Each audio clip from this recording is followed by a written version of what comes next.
and I am honored to have joining us right now the governor of the great state of Maryland and the chairman of the National Governors Association. You have seen him all over national television taking strong, decisive action to protect the health, the welfare of the people of Maryland and the economy of his state, and really providing advice to governors all over the country.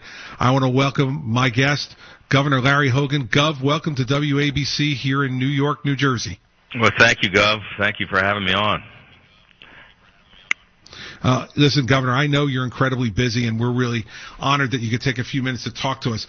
Let's start off first with what's the state of the condition now in the state of Maryland? What are you all confronting, and what are the biggest challenges you have in front of you in the days ahead? Well, so we're not nearly in the kind of situation that you're in the New York, New Jersey area quite yet, but we got a rapidly escalating, dramatically increasing numbers here in the Washington metropolitan area. We're just we're behind where you are, but we're up about 50% over where we were yesterday. When our numbers each day are rapidly increasing here in the National Capital Region, throughout Maryland, D.C., and Virginia. We're faced with the same kinds of things on a smaller scale that you're dealing with there. Governor Cuomo and I are in constant communication. He's the vice chairman of the Governors Association.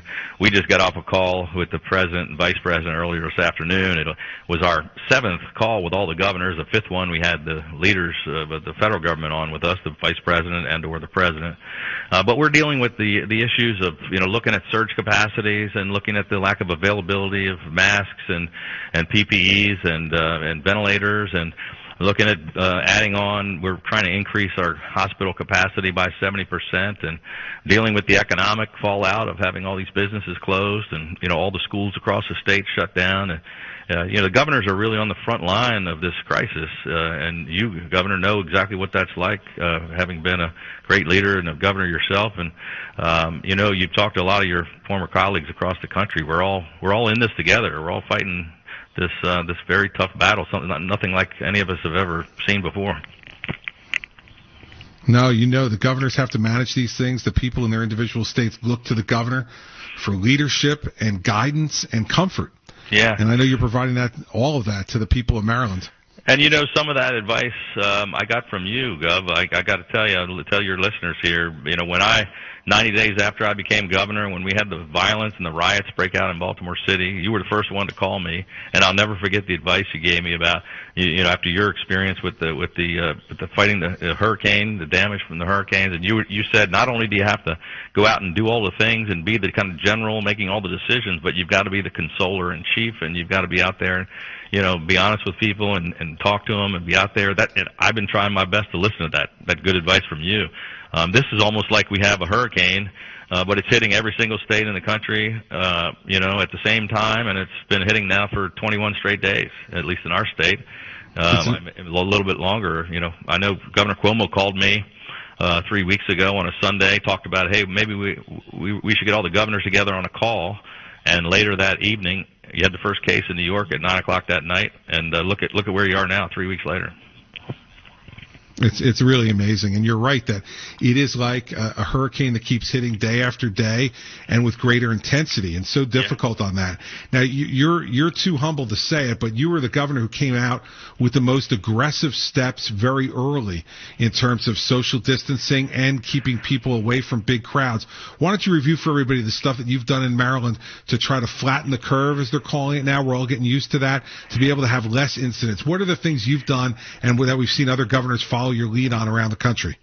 Well, yeah, so when we got our first case 21 days ago, and we had just three cases that were all passengers on an Egyptian Nile River cruise, and they came back and brought it in. The first cases that started to come in were all foreign travel related. Now all of them are community transmissions. But I declared a state of emergency the very first day. I activated the Guard. I stood up our emergency management level. And then almost every single day for the past 21 days, I've taken unprecedented actions. So it's starting with, calling up the Guard and putting together an emergency team of the smartest doctors from Johns Hopkins and NIH and the University of Maryland Medical System to advise us on the crisis. I think was the first state or second state in the country to shut all the schools. We were one of the first ones to shut all the bars and restaurants. And then we shut down all non-essential businesses, and it's a very difficult thing to do because we don't want to hurt all these folks economically. So many people are not working. We're hurting our small businesses, but we believe that some of these steps that we're taking, while they're disrupting people's lives and they're causing tremendous fear and anxiety, we believe that it's going to save the hundreds of thousands of people from getting the infection and save the lives of thousands of people. But we don't know the results of those things. The stuff that we did a couple of weeks ago, we're just starting to see the impact. Things we did last week, we won't know for another week or so what impact they had.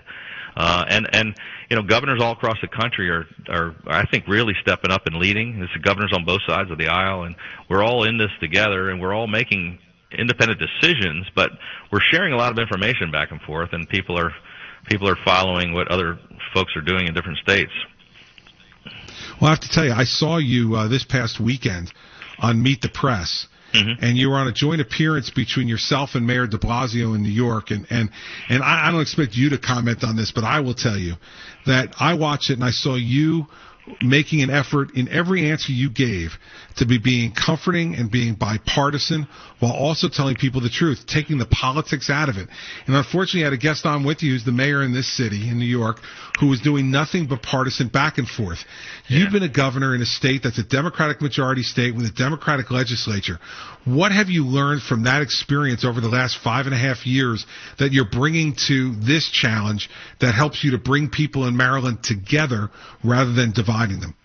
Well, Gov, you know an awful lot about that, being a governor in a blue state yourself and working with a Democratic legislature. But, that's been my mantra for the whole time. You helped me get elected governor of Maryland, and for the 5.5 years, and back even when I was running for governor 6 years ago, I'm not really a partisan guy. I don't care much about Republican Democrat stuff. I'm all about bipartisan, common sense solutions. And if there was ever a time in America for us to put aside the bitter partisanship, is now, where we have to work together to save people's lives. And I've been doing my best just to keep driving that message. This is not a time for divisiveness. This is a time for all of us at the federal, state, and local level to work together. We got to be honest with the people. We've got to try to come up with these solutions. And yeah, quite frankly, I was sort of jumped. I didn't really know until the last minute that the mayor of New York was going to be joining me on that interview on Meet the Press. But disturbing, Larry, disturbing.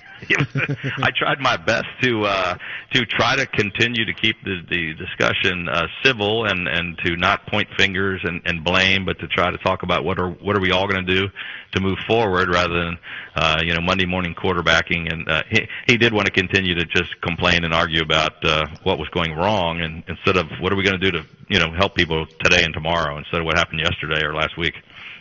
Well, people in New York City who've been watching that for 7 years, that act is getting pretty old, and you showed a lot of patience, probably a lot more patience than I would have showed if I was on as a guest with him. Well, you definitely would not have you would not have shown that much patience, Gov. I know you too.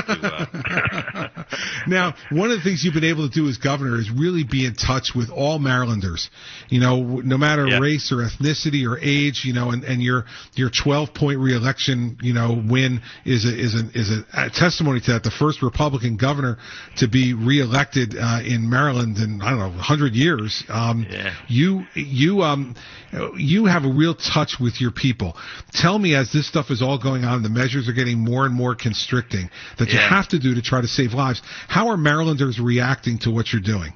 Well, they've been reacting really well. First of all, they're listening. They're following the directives, and it's difficult, but they understand that we're all in this together. And we got to take these steps. I've been trying my best. I think, one of the things I've been trying to do the whole time I've been governor is to just be as transparent and open and to communicate as much as I can with the citizens. And during this crisis, I can't tell you, it seems like every single day we're out there holding press conferences and talking to as many people, because I think getting the message out is a big part of this.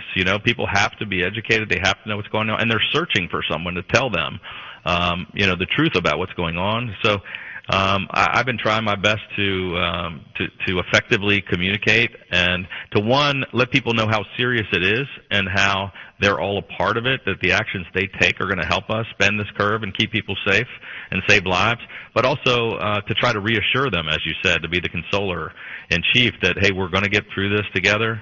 It's going to be difficult. It's going to be tougher than most people imagine. It's got lows people imagine. It's got lows people imagine. It's got lows people imagine. It's got lows people imagine. It's got lows people imagine. It's got lows people last longer than most people are saying. But if we all pull together, that we're going to come out of this thing together. And I was talking earlier as a little bit of an aside. I know you're a big sports fan, as am I. I've seen your man cave at the governor's residence. Yeah. You're a big rooter. And I know that, as we know, today was supposed to be baseball opening day, right, and it's not happening because we're all pulling together to fight this virus. I know they've mentioned, I've seen this in news reports, that the Kentucky Derby has now been put off to September. I know one of the great times you have as governor of Maryland is the Preakness Stakes at Pimlico. Have they made a decision to put that off, Governor?